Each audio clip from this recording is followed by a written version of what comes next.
안녕하세요. 오늘도 하나님의 말씀으로 하루를 시작하도록 하겠습니다. 모두 평안하시죠? 네, 하나님 말씀 보겠습니다. 오늘은 마가복음 10장 17절에서 31절까지의 말씀입니다. 예수께서 길에 나아가실새 한 사람이 달려와서 꿇어 앉아 묻자오되 선한 선생님이여 내가 무엇을 하여야 영생을 얻으리이까? 예수께서 이르시되 내가 어찌하여 나를 선하다 일컫느냐? 하나님 한 분 외에는 선한 이가 없느니라. 내가 계명을 안 하니 살인하지 말라, 간음하지 말라, 도둑질하지 말라, 거짓 증언하지 말라, 속여 빼앗지 말라, 내 부모를 공경하라 하였느니라. 그가 여짜오되 선생님이여 이것은 내가 어려서부터 다 지켰나이다. 예수께서 그를 보시고 사랑하사 이르시되 내게 아직도 한 가지 부족한 것이 있으니 가서 내게 있는 것을 다 팔아 가난한 자들에게 주라. 그리하면 하늘에서 보화가 내게 있으리라. 그리고 와서 나를 따르라 하시니 그 사람은 재물이 많은 고로 이 말씀으로 인하여 슬픈 기색을 띠고 근심하며 가니라. 예수께서 둘러보시고 제자들에게 이르시되 재물이 있는 자는 하나님의 나라에 들어가기가 심히 어렵도다 하시니 제자들이 그 말씀에 놀라는지라. 예수께서 다시 대답하여 이르시되 얘들아 하나님의 나라에 들어가기가 얼마나 어려운지 낙타가 바늘기로 나가는 것이 부자가 하나님의 나라에 들어가는 것보다 쉬우니라 하시니 제자들이 매우 놀라 서로 말하되 그런즉 누가 구원을 얻을 수 있는가 하니 예수께서 그들을 보시며 이르시되 사람으로는 할 수 없으되 하나님으로는 그렇지 아니하니 하나님으로는 다 하실 수 있느니라.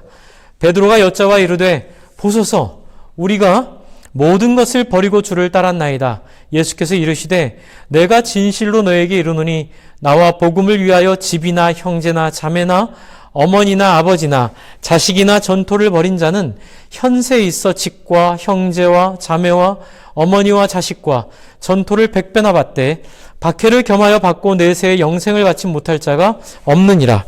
그러나 먼저 된 자로서 나중되고 나중된 자로서 먼저 될 자가 많으니라. 아멘. 네, 오늘 말씀은 여러분 너무나 잘 많이 듣고 알고 계시는 낙타와 바늘귀의 비유, 부자가 천국 가는 게 얼마나 어려운지 그 비유가 있는 본문입니다. 이 본문은 영생을 물어보던 어떤 청년에게 예수님께서 영생이 아닌 삶에 대한 것으로 신앙에 관심을 갖도록 촉구하시는 과정 가운데 언급되고 있는 비유입니다. 예수님은 지금 예루살렘으로 십자가를 지시러 올라가는 길입니다.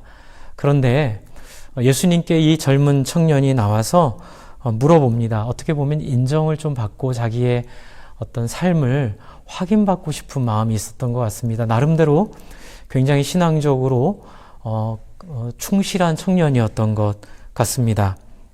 그런데 이 사람이 예수님한테 물어본 것은 무엇을 해야만 영생을 얻을 수 있습니까? 라는 질문이었습니다. 예수님은 이 땅에 어떤 사람이 되어야 하는지에 대한 어떤 본질을 가진 근본적인 인간의 욕망과 인간의 자기 안의 습성을 극복하는 사람으로서 살아가는 모습을 보여주셨는데 이 청년은 그 관심보다는 무엇을 해야만 되느냐라는 관심으로 예수님께 나오고 있습니다. 저희의 신앙도 이럴 때가 있지요. 우리의 관심은 자꾸 누구냐가 아니라 무엇을 했냐로 자꾸 우리는 우리 자신을 돌아보려고 합니다. 그래서 어떤 내 내면이나 내가 가지고 있는 가치나 내가 가지고 있는 철학의 변화가 아니라 종교적인 행위나 종교적인 생각이나 어떤 종교적인 실천의 범위로 자꾸 우리는 종교성을 가지고 예수님께 나아가 우리는 구원이나 또는 우리의 존재를 확인받으려고 하죠. 이 사람이 그런 모습을 보이고 있습니다. 그때 예수님께서 모든 종교적인 의무를 다했다고 말하는 그에게 이렇게 말씀하십니다. 네가 가지고 있는 많은 것들을 팔아 나누어 주고 그리고 나를 따르라 라고 예수님께서 말씀하시죠.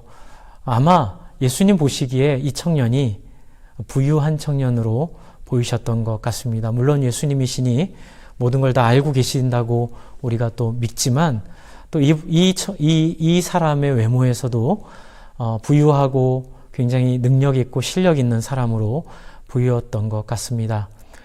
예수님께서는 이 사람을 쫓아내려고 말씀하지 않았습니다. 사랑하사 이렇게 되어 있죠. 21절에. 그러니까 사랑해서 정말 이 사람을 정말로 인정하셔서 이 사람에게 필요한 가장 중요한 부분을 말씀해 주셨는데 문제는 이 부분이 이 사람에게 걸림이 되어 버립니다. 그래서 이 사람은 예수님께 들은 가난한 자에 나눠주라라는 그 말씀 때문에 22절 그 사람은 재물이 많은 고로 이 말씀으로 인하여 슬픈 기색을 띠고 근심하며가 아니라 두 가지 슬퍼하고 근심하며 갔다고 기록되어 있습니다. 참 안 됐습니다. 그리고 예수님을 만났는데 이 절호의 기회를 절호의 찬스를 영원하지 않은 것 때문에 영원한 것을 놓쳐버리는 그래서 많은 학자들은 신앙의 실족으로 보는 것 같습니다. 이 청년의 신앙이 너무 영원한 것에 대한 집중, 내가 영원한 삶을 사는 것에 대한 관심, 거기에만 머물러 있지 예수님이 이 땅에 오셔서 어떤 사람이 되느냐, 그리고 어떤 가치를 추구하느냐에 이 사람이 바뀌는 내가 무엇을 얻을 거가 아니라 내가 어떤 사람이 되느냐의 관심까지 나아가지 못한 이 슬픈 사람의 모습으로 보게 됩니다. 주 안에 사랑하는 성도 여러분, 저와 여러분의 관심이 어디 있습니까? 내가 구원받는 데만 있습니까? 내가 천국 가는 데만 있습니까? 그러나 예수님의 관심은 결과가 아니라 어떤 사람이냐가 그 결과를 가지고 온다고 예수님은 말씀하십니다. 다 잘 산다, 잘 살고 싶어 한다고 잘 사는 거 아니잖아요. 그렇죠? 행복하고 싶다고 행복해지는 거 아니잖아요. 우리가 무엇을 추구한다고 되는 것이 아니라 그 추구에 합당한 사람이 되느냐가 중요한데 이 세속은 자꾸 우리한테 부자를 꿈꾸라 하고 성공을 꿈꾸라 하고 우리를 속입니다. 하지만 예수님은 오히려 얻고 싶으면 내려놓고 오히려 하나님 앞에 영광 받고 싶으면 자기를 비우라는 말씀을 지금 예수님 십자가를 지시러 가는 길 위에서 이 사람에게 사랑하기 때문에 권면하고 있습니다. 지난 주일도 제가 여러분 설교하면서 바알, 성공과 성취와 이 돈을 주인으로 섬기는 바알, 우리 버리자고 말씀드렸는데 쉽지 않습니다. 저도 설교하지만 그런 말 한번 하고 나면 제 자신을 돌아보면서도 괴롭고 또 여러분 힘들게 해드린 것 같아 죄송하고 그냥 마음이 불편합니다. 그 이유 중에 또 하나는 저도 거기에 자유롭지 못하기 때문에 그렇습니다. 저도 참 그런 제 안에 있는 기질들 또 그런 우리 제 안에 있는 그런 욕망들 이제 그런 것들 저도 보기 때문에 뭐 제가 잘해가지고 여러분한테 이렇게 하자고 말하는 게 아니라 저도 정말 피 흘려가면서 정말 안 되는 거 하나님 앞에 통곡해 가면서 제 자신을 쳐가면서 실수해 가면서 그렇게 하나님 앞에 저를 끌고 나가려고 하고 있습니다. 양해해 주시기 바랍니다. 그래서 목사님이 얼마나 잘합니까? 라고 그렇게 생각하는 것보다는 안 되지만 함께 우리가 이 예수님의 말씀처럼 하늘의 보화가 있을 그 원리와 본질을 우리 가운데 좀 세운다는 생각으로 마치 리트머스 시험지 아시죠? 어떤 화학 그 실험을 할 때 그 리트머스 시험지 같이 우리의 돈에 대한 집착, 뭐 제가 좀 리얼하게 말씀드리겠습니다.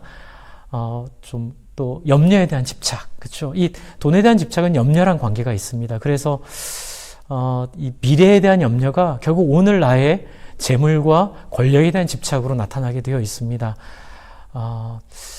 저희가 다음 주부터 당회에서 나눔 헌금을 하기로 결의했습니다. 주일날 설교 때 제가 잠깐 언급드렸잖아요. 이 코로나 사태로 인해서 급작스럽게 자영업 하시는 분들, 또 여러 가지 형편 가운데 실직하신 분들도 있을 수 있고요. 어려운 분들 계시는데 그래도 하나님이 직장 허락해 주시고 안정적으로, 어렵지만, 다 어렵죠. 누가 안 어려운 사람이 있겠습니까? 어렵지만 그런 상황 주신 분들에게 좀 하나님 마음 안에서 단돈 1,000원이라도 100원이라도, 누군 또 10,000원, 누군 또 10만 원, 또 하나님 주시는 포지션이 크면 100만 원, 또 1,000만 원 할 수도 있고요.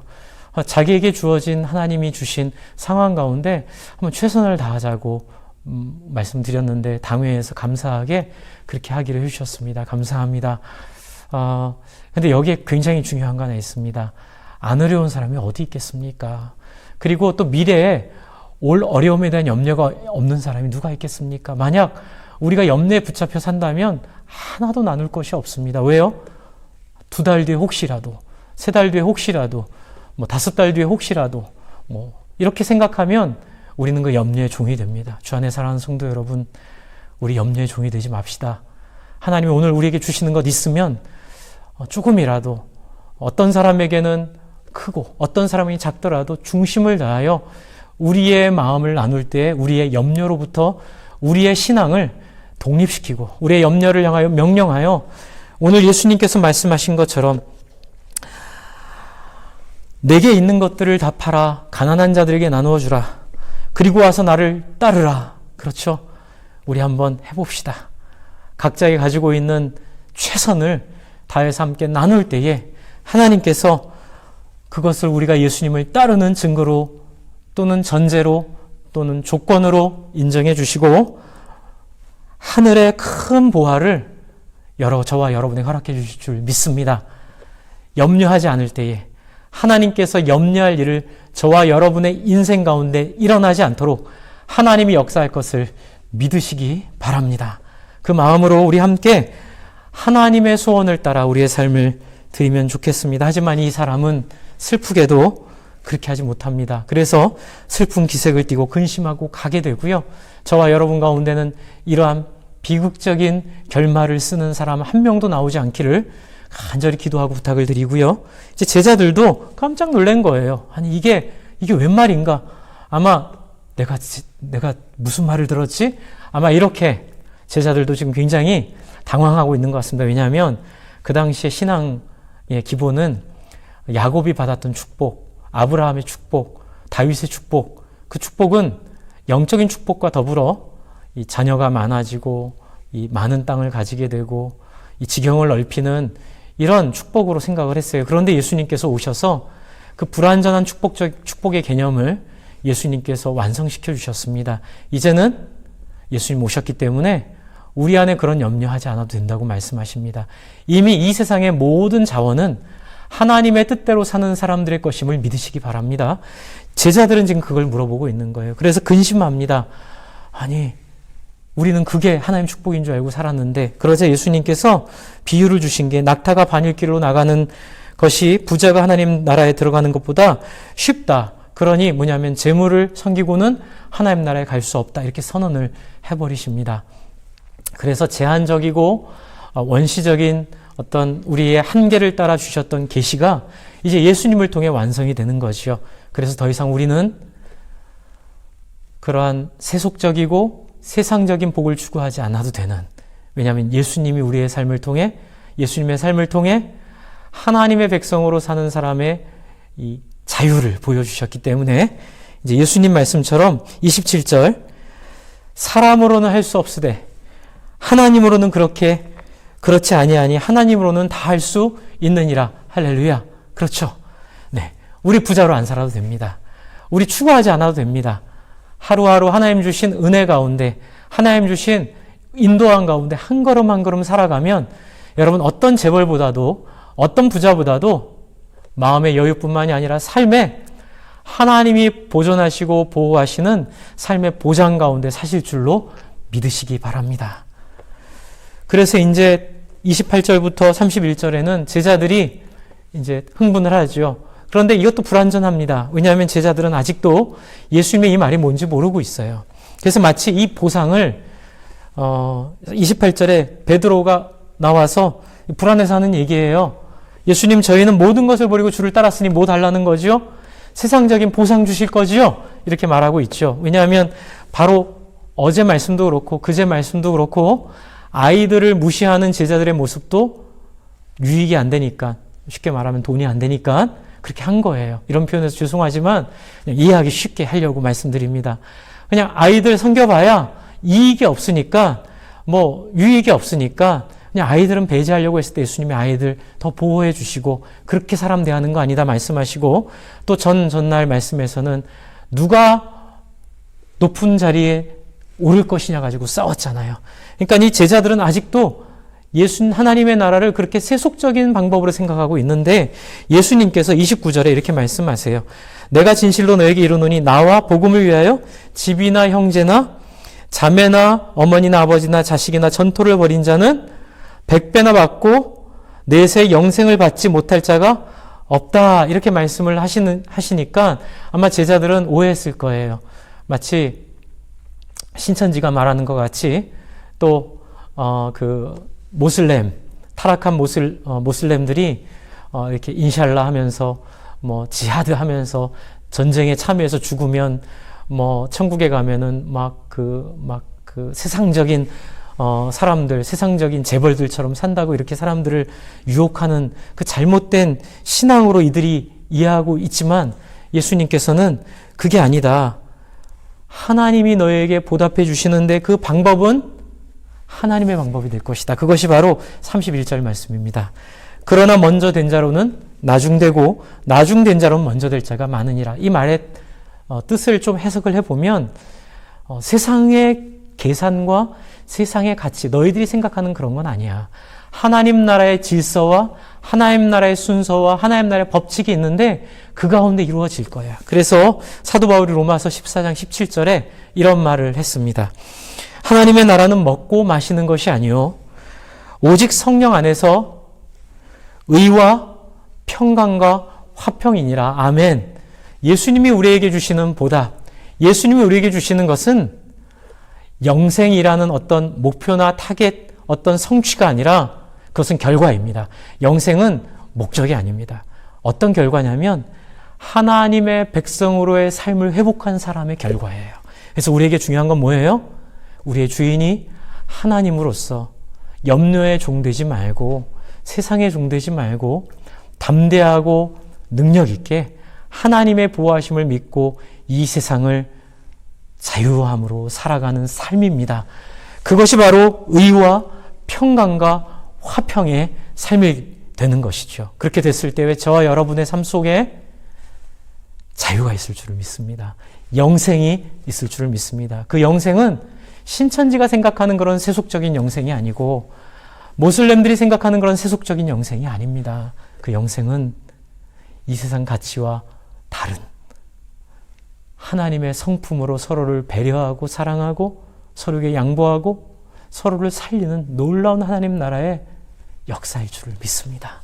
저와 여러분 안에 그런 역사가 속히 경험되고 우리 교회 가운데 그런 세상을 이기는 능력이 풍성히 나타날 수 있도록 여러분 함께 기도해 주십시오. 제가 한번 기도하고 우리 여러분 한 20분 정도 더 기도해 주시기 바랍니다. 제가 기도하겠습니다.